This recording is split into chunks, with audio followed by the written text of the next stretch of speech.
right, so are you ready to dive deep into one of history's biggest mysteries? Oh, I'm definitely ready. Always up for a good mystery. Okay, perfect. Because today we are talking about the Ark of the Covenant.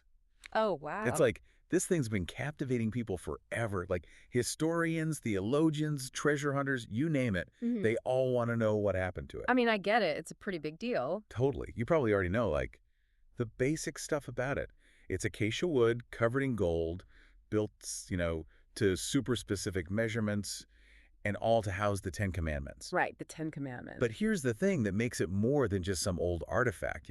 It just, poof, vanished, like without a trace. Yeah, it's a total head scratcher, that's for sure. It really is. Yeah. I mean, where do you even begin with something like this? Well, I think before we jump into all the wild theories and speculation, it's important to understand why the Ark was so massively important to the Israelites. Yeah, it wasn't just about how it was made, right? Yeah. Exactly. It wasn't just a fancy box. It was like this symbol, of God's presence among his people. Like imagine carrying that thing around for 40 years in the desert. Oh, wow. I mean, it would have been a constant reminder of their covenant with God, like a source of strength, guidance. That puts it all in perspective. It wasn't about the gold or the wood. It was about the belief, the connection it represented. Absolutely. So, okay, big question here. What happened? Like, where did it go? Well, the last time it's mentioned in history is in Solomon's temple in Jerusalem. Okay. And not just anywhere in the temple, it was kept in the Holy of Holies, the most sacred spot in the whole place.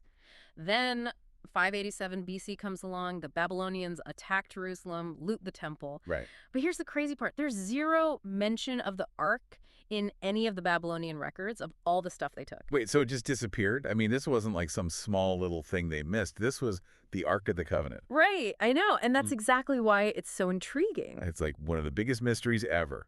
Absolutely. And so you get all these theories popping up. Some people think it ended up in Ethiopia. Some even say Ireland. I've heard those. They're wild. Right.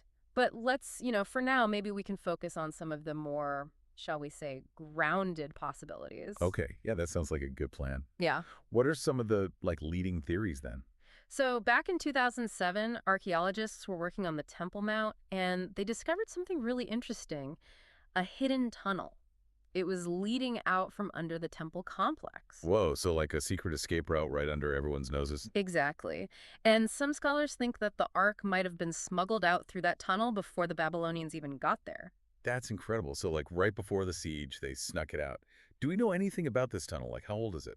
Well, they're still studying it, but just from the location and how it was built, it does seem like it could have been a way to escape, during a crisis. The Temple Mount, as you know, it's this incredibly important place, religiously, historically. Centuries and centuries of history there. Oh yeah, for sure. And this tunnel, it just adds another whole layer to the mystery. It really does. And to think it could be connected to the Ark's disappearance. That's just, wow. It's pretty mind-blowing. It is. But okay, is there anything else? You mentioned other possibilities, right? Oh, yeah. There's another line of investigation that I find totally captivating, and it all revolves around this guy named Jim Barfield and this ancient document called the Copper Scroll. Oh yeah. The Copper Scroll. It's like a treasure map, isn't it? That's the one. It's part of the Dead Sea Scrolls discovered in those Qumran caves. Right. And, those scrolls, they gave us a ton of information about Second Temple Judaism. Yeah, they're like a window into the past. Exactly. But what makes the Copper Scroll unique, it's not written on parchment like the others. It's on copper. And it lists 64 locations where they hid all these treasures. Vessels, gold, you name it. So it's like a real-life treasure hunt. Okay, but hold on. Why copper? Wouldn't parchment be easier? Good question. Scholars think they chose copper because it lasts so long. This scroll was meant to survive, to protect the secret of those hidden treasures.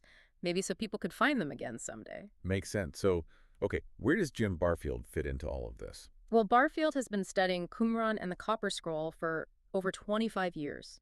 He's gone through the scroll's descriptions with a fine-toothed comb and thinks he's managed to match several of those locations to actual sites in and around Qumran. Hold on, so he thinks he's actually found some of the treasure spots from the Copper Scroll.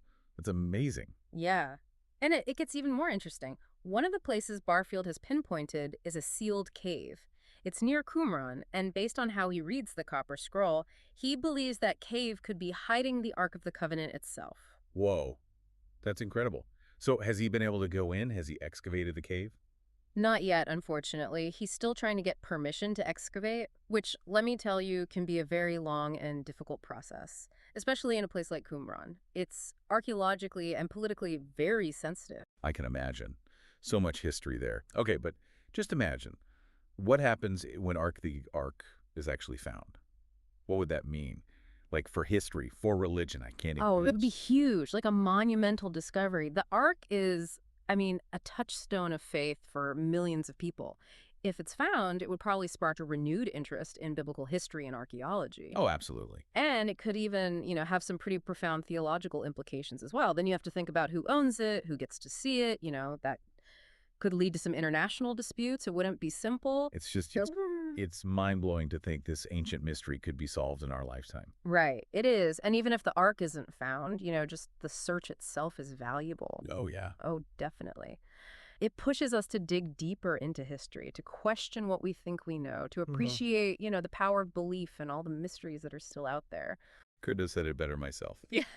This deep dive has been incredible. So to everyone listening, I really encourage you to look into this yourself. Hmm. Explore the Copper Scroll, learn more about Qumran and the Dead Sea Scrolls, and see what you think about Jim Barfield's research. It's fascinating stuff. And who knows, maybe we'll have an answer to this age-old mystery sooner than we think. I hope so. You too. It would be amazing. All right, well, that's all the time we have for today's deep dive. Thanks for having me. Thanks for joining us. Until next time.